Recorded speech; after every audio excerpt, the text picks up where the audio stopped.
At 3:30, we have Boise State, who went 10-4 last year. Traveling to number 10 Washington, top 10 football team, who went 11-2. Washington favored by 14.5 points on ABC. Taylon Green went 166 to 271, threw for 2,042 yards, 14 touchdowns, 6 interceptions for the Broncos.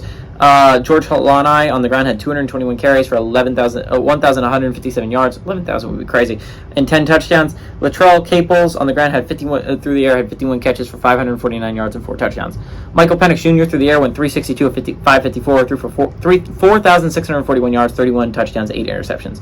Wayne Taulapapa on the ground had 148 carries for 887 yards and 11 touchdowns, and Rome Adunes had 75 catches for 1,145 yards and 7 touchdowns. Washington leads the series all-time 3-2. Last game went to Washington in 2019, but every single time Boise State has won this game, the 2 times that has happened, it has been 3 points or less. It has been a close victory by Boise State.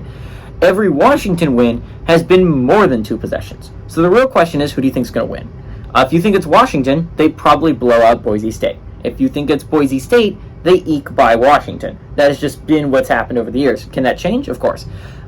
This, if you're talking about a top 10 football team, top 10 game you're going to watch, right?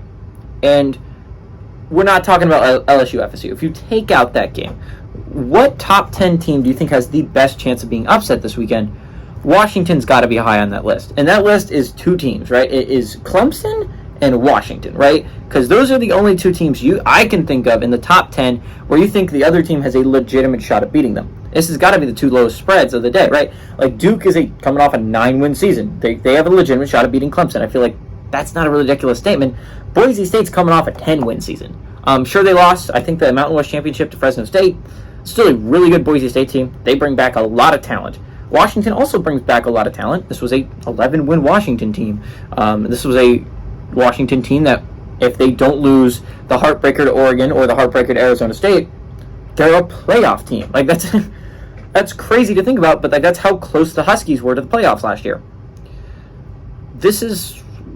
And how close Ohio State was to being out, by the way. And like, Ohio State really had everything go their way possible at the end of the year to get in. Like, the only way Ohio State makes it in is if there's only 3 champions that have only 1 loss or 0 losses, right?